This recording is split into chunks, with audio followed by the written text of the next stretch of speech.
فكرة واعرة للسحور أو للفطور ديال شهر رمضان، كتوجد في دقائق صحية وما تشبعيش منها، بخبز تاكوس أولا خبز تورتيلا. المهم هنايا بالنسبة للحشوة غادي تحتاجوا واحد البصلة حريف أولا بصلة عادية، شلضوها هكذا أولا قطعوها قطع صغيرة. المهم وغادي ديروا ليها زيت الزيتون. بغيتو ديروا هاد الحشوة بالكفتة أولا بالطون راه بحال بحال. المهم هنايا أنا غادي ندير بالكفتة، وغادي نوريكم الناس اللي بغاو يديروها بالطون الاختلاف اللي بسيط بيناتهم. المهم هنايا كيف ما غادي تشوفوا شلطت البصله قياس اللي بغيت على حساب انا شحال غادي نعمر من كورني. المهم هنايا شفتوا معايا صافي هادشي اللي كاين. غادي نضيف الكفته. بالنسبه للكفته انا توجدت عندي في المجمد، يعني ما عنديش طريه، غادي نديرها ونخليها حتى تتقلى شويه، وكنبقى نفرستها بشويه بشويه حتى كتطلق كاملها. من بعد غادي ناخذ واحد الفلفله خضراء. انا عندي غير فلفله خضراء الصراحه، هي اللي توفرات عندي في الدار ديالي. نتوما خذوا يا اما صفراء ولا حمراء، بغيتو تخلطوهم مع بعضياتهم ما كاين حتى مشكل. غير انما انا غادي ندير هاد الشويه، يعني غادي نشويها ومن بعد غادي نقطعها ونحيد لها داك سميتو القشور ديالها وداكشي، وغادي نقطعها ونضيفها هاد المقيله على ما كتكون الكفته بعدا تطلقات شويه. المهم كيف ما قلت لكم توفرات عندكم فلفله حمراء صفراء خضراء، شويوهم كاملين ومن بعد تقدروا تضيفوهم للحشوه. في هذه الاثناء غادي ناخذ الخبز ديال الطاكوس او لا تورتيلا، المهم على كل واحد علاش كيسميه في البلاد ديالو. المهم هنايا خديت انا كومبلي مزيان صحي وكل شيء، حيت الوجبه كلها تبارك الله راها صحيه وزوينه وكتجي خفيفه والله ما كتشبعوا منها. يعني انا منين درتها لوليداتي ولا كل مره كيطلبوها ليا. المهم الطريقه غادي نوريكم كيفاش غادي تقطعوا هذا الخبز ديال الطاكوس. بطبيعه الحال على حسب الافراد ديال الاسره ديالك خذي القياس اللي غادي يكفيك.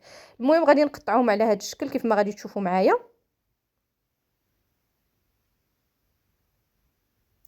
الحاجه اللي بغيت نشارك معكم، الا بغيتوا انكم ديروا الحشوه بالطون وبغيتوا انها تكون غير بارده ما تكونش ما حيت عارفين حنايا الطون نقدروا ناكلوه بارد، ولكن ما يمكن لكمش تاخذوه مع هاد الخبز ديال الطاكوس بهذا الشكل.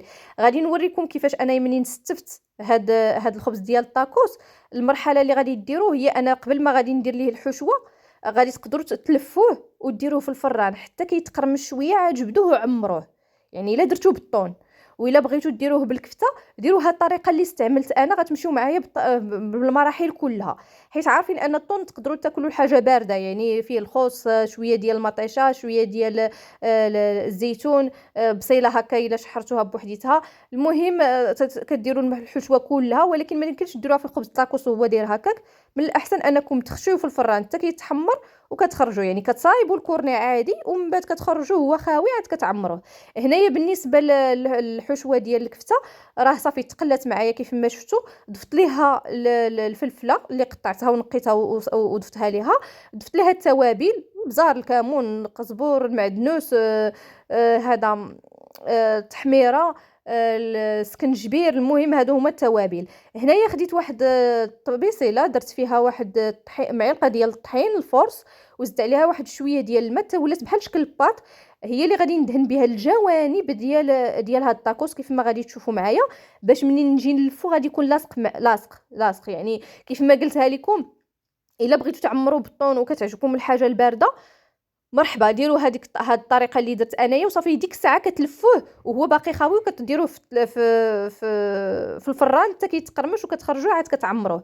الا درتو بالكفته بطبيعه الحال الا درنا شي حاجه بالكفته ضروري كنبغيوها تكون هي سخونه ناكلوها وهي سخونه.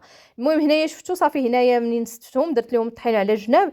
درت لاصوص بغيتو حاره ديروها، بغيتو ما كتستحملوش الحار بحال هكا صوص الجيريان ما كتستحملوش الحار ديروا غير المايونيز في بلاصه هاد لاصوص حاره، راه حتى هي كتجي زوينه ومهم صراحه كتجي حتى هي لذيذه.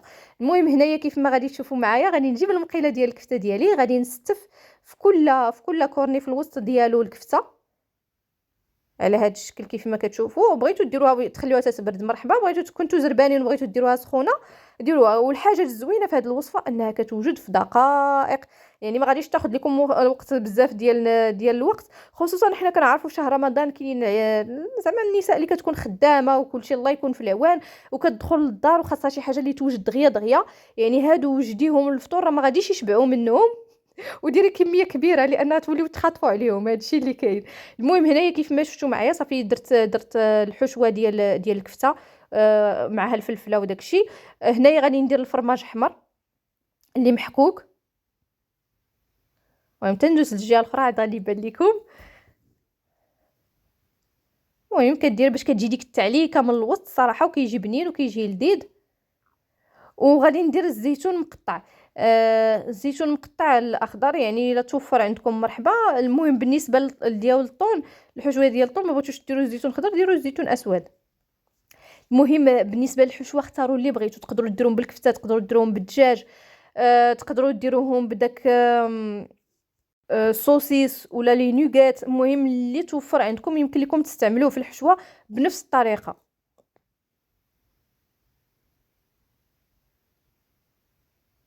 صافي كيف ما شفتوا معايا راه استفت الزيتون الكامل. هذا حاجه وحده اللي بغيت نشارك معكم هنايا بالنسبه هنا هاد الطاكوس. منين غادي نلفو غادي نديرو كيف ما قلت لكم في الفران، راه غادي ندهن السطح ديال الفوق ديالو. يمكن لكم تدهنوا يمكن لكم ما تدهنوش، شوفوا نتوما اختيار ليكم. بالبيض يعني غناخذ واحد البيضه غادي نطربها وغادي ندهنو من الفوق. غادي ندخلو للفران حتى كيتحمر. من بعد غادي نخرجو، غادي ندير ليه الخس وغادي ندير ليه شويه ديال لي طوماط. راه كيف ما شفتوا معايا، رديتوا البال في الاول ديال الفيديو كاينين لي كورني اللي ما درتش فيهم لي طوماط والخس، حيت الوليدات كاين اللي كيبغي كاين اللي ما كيبغيش. يعني بدل ما غياكل ليا والو لا هما كندير كل واحد على حسب لو غو ديالو. المهم هادشي اللي كاين. المهم اللفه كيف ما شفتوا راه ساهله وكيجيو لاصقين يعني، والتقرميشه كتجي فيهم كاملين. يعني الصراحه كيجيو زوينين وكيجيو لذاذين. غير جربوهم راه ما غاديش تندموا عليهم. المهم منين ساليتهم هما كاملين هكذا غادي نستفهم في واحد الطاوه اللي غادي تدخل الفران. حنا بطبيعه الحال انا كملت الكميه كاملها. غادي نستفهم الطاوه اللي كتدخل الفران، غادي ندخلهم تقريبا على واحد 180 درجه حتى كيتحمروا بطبيعه الحال وكيخرجهم. هنايا قبل ما ننسى، حيت قلت لكم راه غادي ندير واحد البيضه غادي نطربها وغادي ندهن بها. المهم بطبيعه الحال انا غادي نوريكم انني دهنتهم بالبيض بطبيعه. يمكن لكم تستعملوا يا اما حتى الا ما بغيتوش ديروا بيضه كامله وكنتوفر عليك، حيت بعض المرات كيبقى لينا صفر د البيض شي حاجه من البيض ما سميتو. يمكن لكم ديروا غير صفر د البيض، وها نتوما راه ملي كيخرجوا تخرج فيهم التحميره على هذا الشكل. انا فضلت ندير البيض لان كيتحمروا زوينين. المهم هنايا يمكن لكم انكم تحلوهم وتضيفوا لي طوماط وتضيفوا الخس، ويمكن لكم تضيفوا لاصوص من الفوق وديروا. انا هنا شديت الفرماج الاحمر ودرتو مع شويه ديال الزعتر هكذا باش درتو من الفوق ديال الكورني، حيت ما درتش لاصوص. حنا ما كنبغيوش لي صوص بزاف، داكشي علاش ما درتش لاصوص. ما زدتش درت لاصوص من الفوق. اللي كيبغي لي صوص يمكن ليه يدير لاصوص من الفوق. يعني حتى كاع كيدير داك الخس وداك لي طوماط تقدروا تزيدوا شويه ديال لاصوص عاد تغمسوهم في داك الفرماج مع الزعتر. المهم ها هي الطريقه كيفاش كتجي سهله لذيذه كتوجد في دقائق. ما غيشبعوش فيها منها وليدات. يمكن لكم ديروها تعطيوها حتى لوليداتكم، حيت عارفين الوليدات ما كيصوموش، كاينين فيهم اللي ما كيصوموش باقي ما لحقش عليهم الصيام. اعطيوهم اليوم في ليكول وما تنساونيش